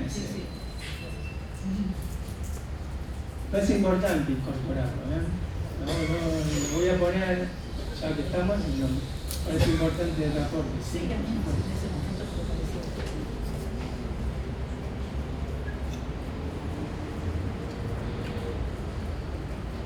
1983. Bueno, empieza otro periodo, o sea, termina la dictadura militar y el gobierno de Alfonsín da inicio a un periodo nuevo dentro de la universidad, dando cuenta de los procesos que se habían dado con anterioridad, digamos, dando cuenta en primer lugar de lo que fue todo el proceso ligado a la represión de la dictadura y la recomposición de las instituciones universitarias a partir de lo que era la institución del arancelamiento, la institución de los cupos por medio de los exámenes de ingreso. Eso se suprime en la primera parte de la normalización que inicia el gobierno de Alfonsín, y a partir de la normalización nuevamente se vuelve a instaurar como proyecto político dentro de las universidades la institucionalización del cogobierno y el respeto a la autonomía, que eso da como resultado el reconocimiento de la autonomía dentro de lo que es la Constitución de 1994, de la modificatoria de la Constitución de 1853 de 1860. Entonces, el reconocimiento de la autonomía en la universidad toma rango constitucional a partir de un proceso que se inicia de recomposición a partir de este gobierno de Alfonsín y que va a ser continuado hasta la actualidad, con variantes. A su vez, con variantes digo, procesos que van y vienen, digamos. ¿Por qué? Porque del gobierno de Alfonsín, lo que está jugando, digamos, como paradigma de referencia son las políticas neoliberales, que ya empiezan a tener su incidencia, sobre todo en la situación, primero también en Argentina, pero principalmente en el gobierno chileno de Pinochet, y también a partir de la difusión de las ideas neoliberales más de orden pragmático, formuladas por Milton Friedman a partir de las ideas de Hayek y de las ideas de von Mises. Eso lo vamos a tener como una referencia permanente durante todo este periodo, y una atención acerca de la organización de las propias instituciones universitarias, y me animaría a decir de las propias instituciones educativas. Dentro del programa de Milton Friedman, que se llama Libertad para elegir, es el programa político de Milton Friedman, que además está filmado en un documental de 13 capítulos. Un capítulo lo dedica a la educación, a discutir el tema de la educación, por supuesto en Estados Unidos, pero se dedica a discutir toda la educación en términos de formular un proyecto y un proceso educativo más vinculado a las relaciones mercantiles, o sea, del mercado, más que a la acción del Estado en el sostenimiento de estas instituciones. En ese marco de producción hay una tensión y una discusión que se da también hacia el interior de la organización de las instituciones universitarias, entre las políticas neoliberales y las políticas propiamente universitarias que, arrogando su lugar de autonomía, contestan en algunos momentos y también van incorporando o recepcionando algunos de los principios que también se establecen dentro del neoliberalismo, sobre todo a partir del gobierno de Menem y la sanción de la Ley de Educación Superior, que sin modificar es la sanción de una Ley de Educación Superior que establece algunos principios que son propios del proyecto neoliberal, autorizando el arancelamiento, autorizando el poner coto a la cantidad de alumnos, a la cantidad de estudiantes por institución universitaria.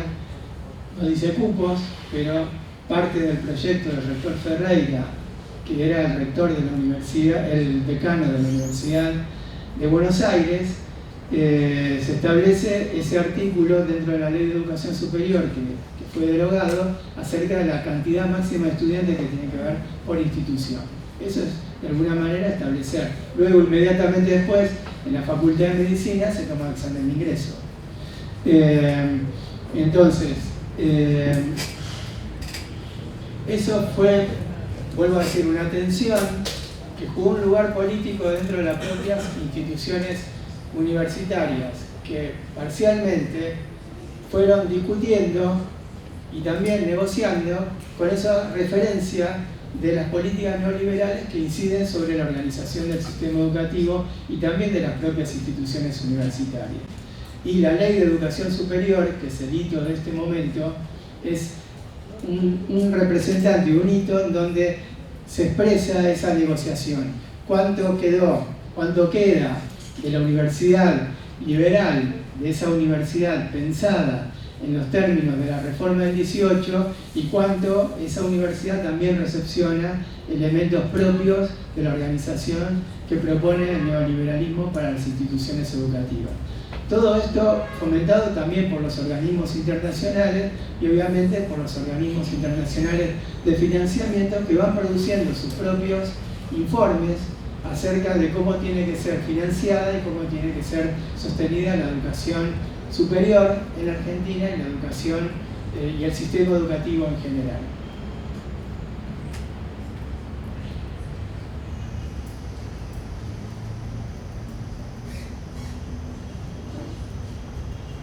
Muy abajo.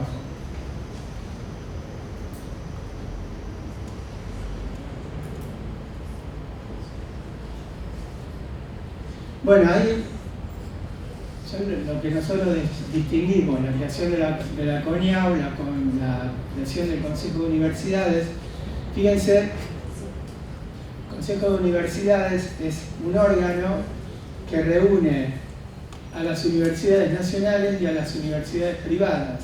Y dentro del Consejo Federal de Educación, que es el que establece las políticas educativas en acuerdo con las provincias, hay 2 representantes del Consejo Interuniversitario Nacional y un representante del Consejo de Rectores de Universidades Privadas. O sea, ese proceso que se inicia con las universidades privadas tiene también se ilustra, mejor dicho, o tiene una representación dentro de lo que es la organización de las políticas educativas y también de las políticas universitarias a partir de su participación dentro del Consejo de Universidades. También las universidades privadas forman parte, junto con las universidades nacionales y los funcionarios de educación superior de las provincias, de los consejos regionales de planificación de la educación superior. Si bien está invertida la sigla, son los CEPRES. Esos CEPRES están organizados a partir de esta representación por parte de universidades privadas, universidades nacionales, funcionarios de los institutos de lo que es la educación superior de las provincias de esa región. Bueno, más allá, y con esto termino para mostrarle lo otro que les quería mostrar.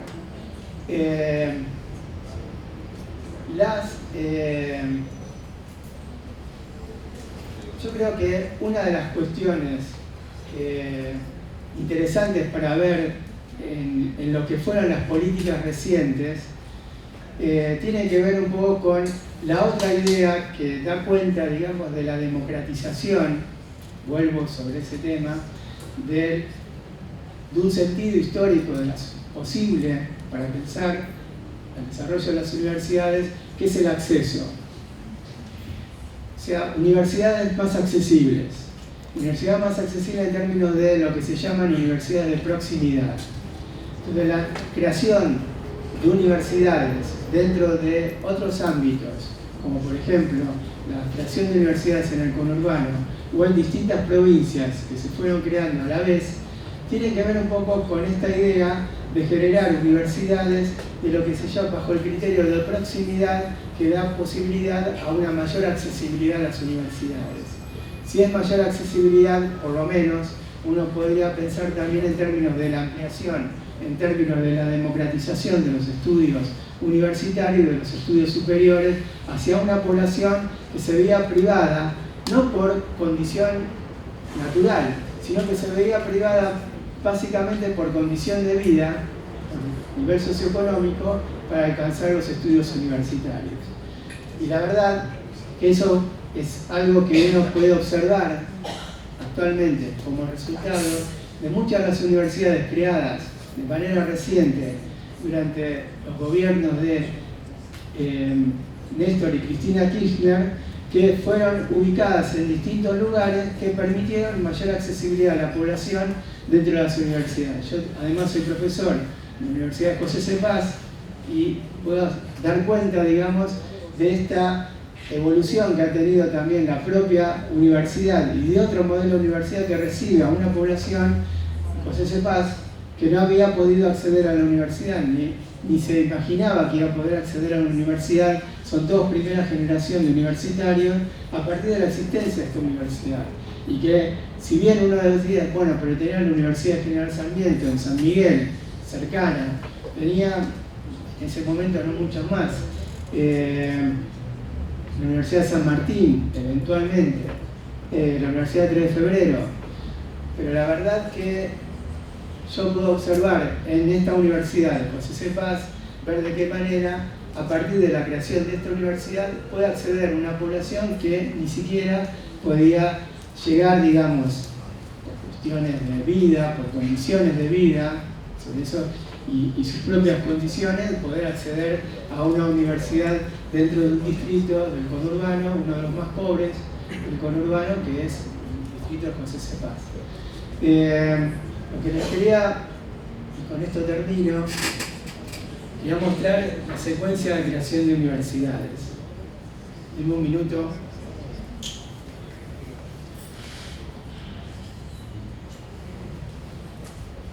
Me quedó algo muy...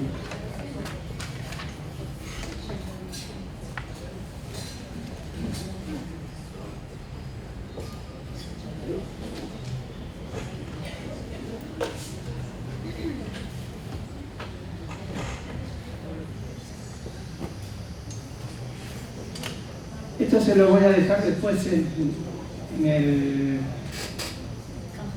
campus. Las que están, ¿se ven? Sí, sí. ¿Se ve la diferencia de color? Sí, sí, sí. Las que están en verde son universidades privadas. Solamente quiero que presten atención a eso. Hay universidades de todo tipo, de distintos tipos. Hay universidades provinciales, universidades, centros de investigación, pero las que están en verde son universidades privadas.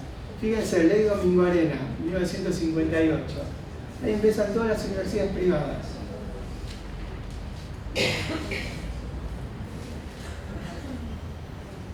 Fíjense antes.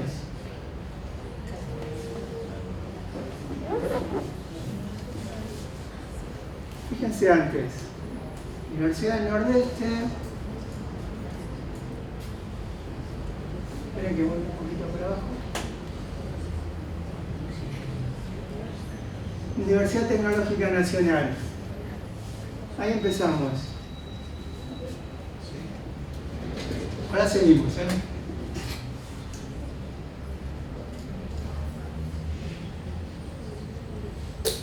¿Van viendo, no, los verdes?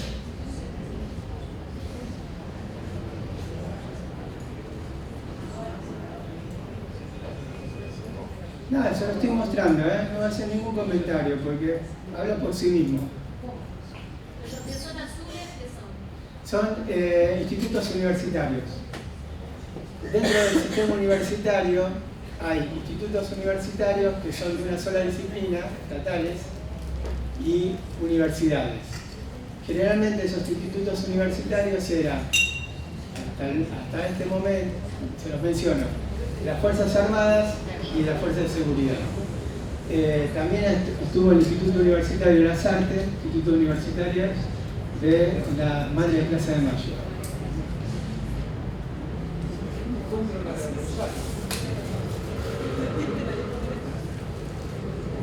Estoy pasando por el Nacional. Sin hacer, ¿no?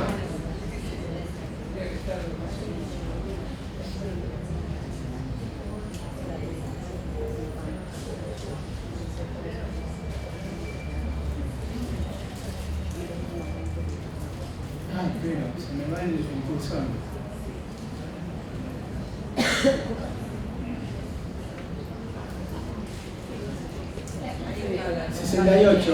68 Rosario. Ley 17.987. O sea, es anterior a la Universidad de Río Cuarto, del Comahue, o sea, una tradición importante.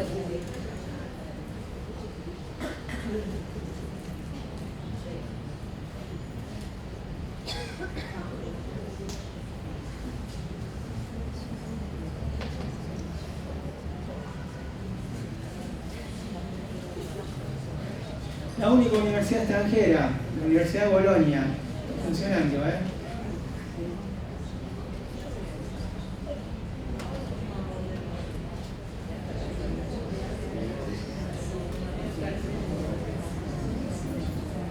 Es notorio, ¿no?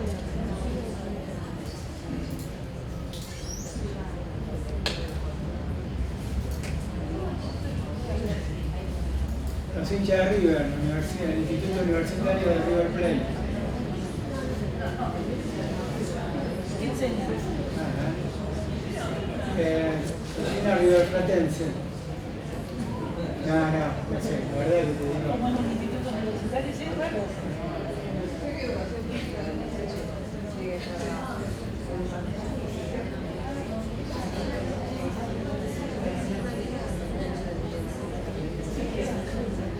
Creo que no, creo.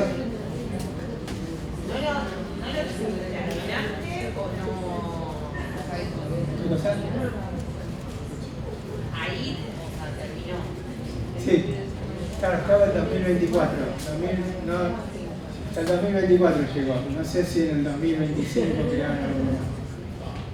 O autorizaron a la creación, porque fíjense que muchas de ellas son autorización de funcionamiento provisorio y eso lo autoriza directamente el Ministerio. Entonces, la institución pide al Ministerio que lo autorice provisoriamente, tiene un periodo de funcionamiento, es evaluada y luego se la reconoce como plena, como universidad normalizada. Bueno,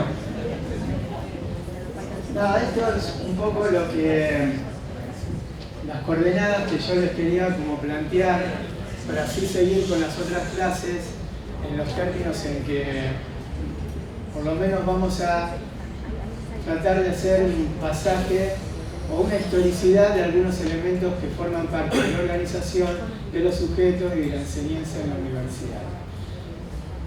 Comentarios. Creo que, no sé si me faltó decir algo, ¿no? ¿Sí?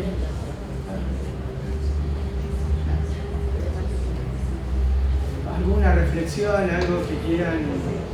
La Universidad de Madre de Plaza de Mayo. ¿Qué intervenida? Ah, ¿Qué intervenida? podría volver a funcionar. ¿Qué intervenida? No funcionando intervenida. Es la única universidad que intervenida. La Universidad Nacional de la Madre de Plaza de Mayo. Es una universidad que está intervenida. No.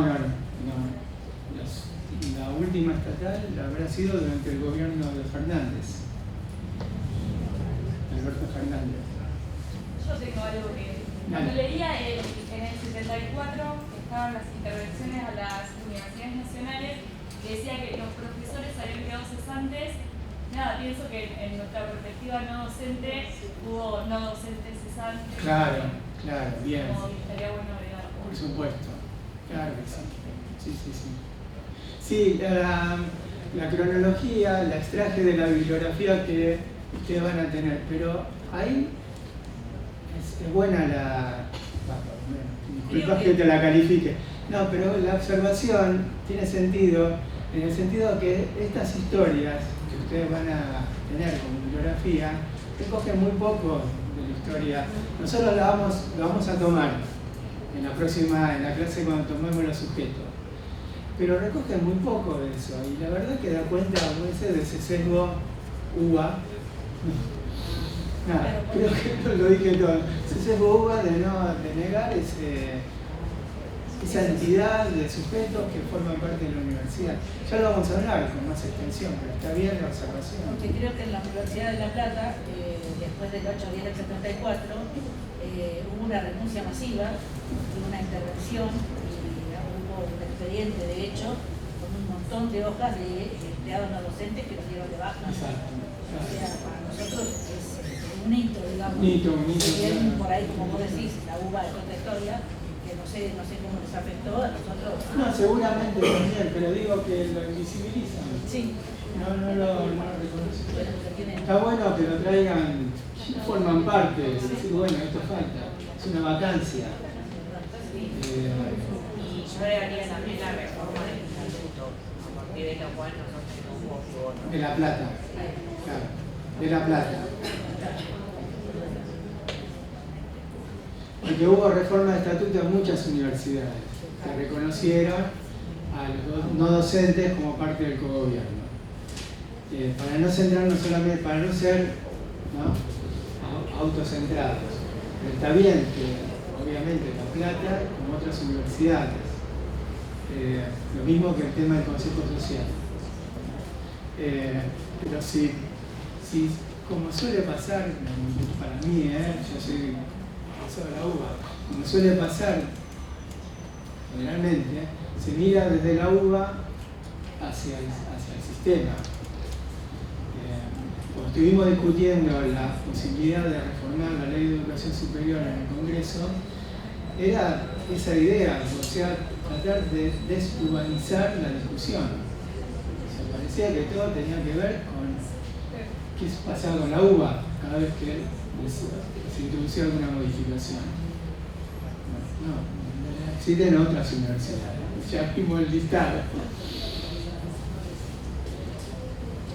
Me falta una parte que yo les quería como compartir, que era la situación actual de las universidades. Si tenemos un poquito de tiempo, lo podemos compartir. Yo la verdad que tenemos poquito, ¿no? ¿Cuánto quedan? 10 minutos. Es muy poco lo que les quiero compartir, porque es...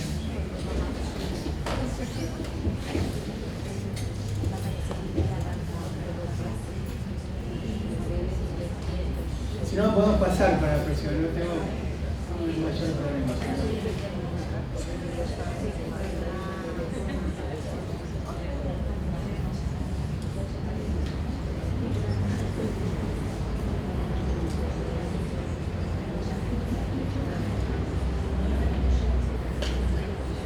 Simplemente para ver dónde estamos, y esta es información oficial. A mí lo que más, de todo esto que plantea este informe, que lo voy a subir también al campus, es, fue hecho por este gobierno, con lo cual tiene el sesgo de este gobierno, se plantea los problemas que este gobierno ve en las universidades, pero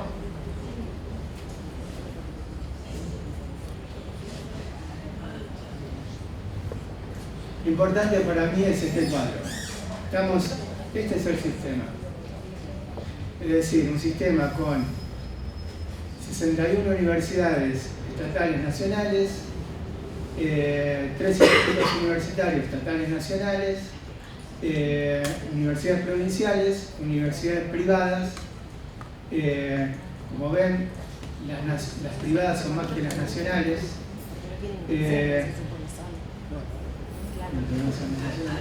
Y una universidad internacional. Este es el sistema, en términos cuantitativos, de instituciones.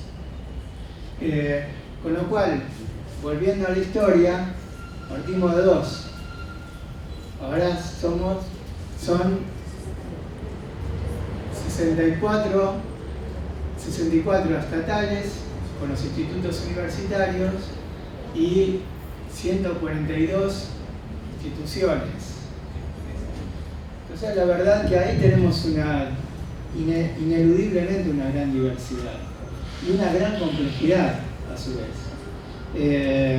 Por eso, digamos, para hacer la historia de las universidades en la Argentina, o de una situación de las universidades, la verdad que tenemos acá un sistema muy amplio, no solamente en términos de la cantidad de estudiantes, que ya eso amerita una reflexión, en cantidad de profesores, de científicos, de extensionistas, de no docentes, del personal de las propias universidades, sino también la complejidad que significa todo el sistema organizativo de una universidad. En los términos que yo puse, la producción de una universidad. Entonces la pregunta para mí que recorre es esa: ¿qué producen a nivel simbólico las universidades? ¿Qué están produciendo a nivel simbólico las universidades como contribución al desarrollo nacional, como contribución al desarrollo del país, como contribución a la formación de un lugar de poder dentro de esta sociedad? lugares de poder dentro de esta sociedad.